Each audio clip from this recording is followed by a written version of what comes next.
श्रीमान जी, आप कितने वर्ष से यहाँ पे खेती कर रहे हैं? यहाँ हम 40 वर्ष के ऊपर से खेती कर रहे हैं, जब से ये बांध बंधा। ये 40 वर्ष से खेती कर रहे हैं यादव जी यहाँ पे। जी 40 वर्ष से इन्हें 3-4 एकड़ जमीन शासन के द्वारा दी जाती थी, सिंचाई विभाग के द्वारा। पर्ची उर्ची जो भी रहती थी कटवाते थे ये बार बार और अपना खेती करते थे, जिससे अपने परिवार का भरण पोषण करते हैं। और आज यादव जी को ये ज़मीन में जोतने के बाद पलेवा नहीं लगाने दिया जा रहा। ये विषय संज्ञान में लेने लायक है। मैं इस विषय में तहसीलदार साहब, एसडीओ साहब, सिंचाई विभाग के और माननीय थानेदार सिमरिया जी को भी ये सूचना देना चाहूँगा कि एक गरीब के साथ में इस प्रकार का कृत्य करना कानूनन अपराध है, क्योंकि शासन के द्वारा इन्हें यहाँ 40 वर्ष से ज़मीन दी जा रही है और आज इन्हें बेदखल करना ये कितनी बेकार बात है। ये बात को मैं अपने चैनल के माध्यम से सभी को दिखाऊंगा। माननीय कलेक्टर महोदय रीवा से भी निवेदन करूंगा कि अगर हमारे चैनल की आवाज़ उन तक जा रही है तो इस गरीब को इसका हक दिलाने की कोशिश करें। बेचारे ये जंगल क्षेत्र के गरीब हैं, इनके पास भरण पोषण के लिए कोई विकल्प नहीं, ना तो यहाँ कोई कंपनी फैक्ट्री है, ना तो मजदूरी करने का कोई ऑप्शन है, ना तो मनरेगा के तहत यहाँ कार्य होते हैं। ये स्थिति है, ये नज़ारा है। सरहंग लोगों को द्वारा 40-50 एकड़ में कब्जा किया गया और उसमें कोई किसी भी प्रकार का विरोध शासन प्रशासन के द्वारा नहीं किया जा रहा। और जो भी प्रशासन के द्वारा नोटिस दिया जा रहा है कि आप बारिश के सीजन में कोई भी फसल बंधक ज़मीन में नहीं बो सकते, उसका शासन प्रशासन एसडीओ तहसीलदार के नोटिस की अवहेलना करके जबरदस्ती 30-40 एकड़ खेती कब्जा की गई है दबंगों के द्वारा। और गरीब परिवार को यहाँ पे जो 2-3 एकड़ है उसको भी रोका जा रहा है कि ये खेती न करे।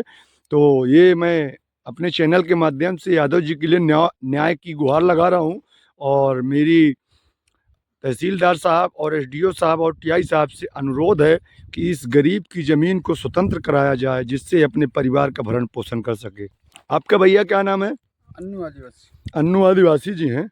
अन्नू आदिवासी जी, ये जो हमें यादव जी ने बताया, क्या ये सच बताया इन्होंने? ये सच बताया है। तो जब से बांध बंधा हुआ है, जब से अलाट हो रही है जमीन, तो इन्हीं बोलते जोतते हैं। पर इस साल जो है तो गुड्डू सिंह ने जबरदस्ती ले इसका फार्म ले लिए। अब इसको बोने जोतने नहीं देते, तो ये गरीब कहाँ जाएगा? कहाँ जाएगा? बहुत सही। तो ये अन्नू जी ने हमें बताया है। आप भी यहाँ पे खेती करते हैं? जी हम भी करते हैं। कितने एकड़ में करते हैं? 1 एकड़ में करते हैं। और गरीब आदिवासी और आपके कितने साथ में यहाँ खेती करते हैं? बहुत सारे लोग करते हैं। अच्छा, तो सिर्फ आप लोगों को ही क्यों प्रताड़ित किया जा रहा? प्रताड़ित इस साल प्रताड़ित बड़े लोग करते हैं, सरहंग लोग करते हैं। जबरदस्ती फार्म ले आते हैं वहाँ से, फिर गरीबों को यहाँ तंग करते हैं। हमारा भी पलेवा लगाया हुआ, हमारे के भी फार्म ले आए हैं। अच्छा, तो हम क्या करेंगे सर, यहाँ गरीब आदमी। तो ये हमें अन्नू जी ने बताया कि ऐसी स्थिति है। और यहाँ पे जो आदिवासी यहाँ पे जिनके मकान थे, उन आदिवासियों में से कितने लोग यहाँ पे खेती करते हैं? जिनके यहाँ कटाई में मकान? हाँ, यहाँ पे यहाँ से कम 20 लोग करते हैं। और जिनका यहाँ घर डूब में बसा, वो किधर गए? डूब में फंसा जिसका घर, वो किधर गए यहाँ से?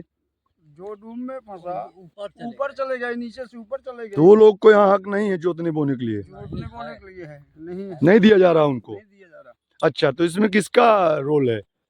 रोल गुड्डू सिंह का है। गुड्डू सिंह कौन सी पार्टी में काम करते हैं? क्या क्या है? कांग्रेस पार्टी में करते हैं। कांग्रेस पार्टी के हैं, इसके लिए आपको सताए रहे? आप आदिवासी हैं, आप कौन सी पार्टी से बिलोंग करते हैं? हम लोग बीजेपी में करते हैं। आप बीजेपी में काम करते हैं, इसके लिए आपको यहाँ पे इस साल से रोका जा रहा कि आप मत करो।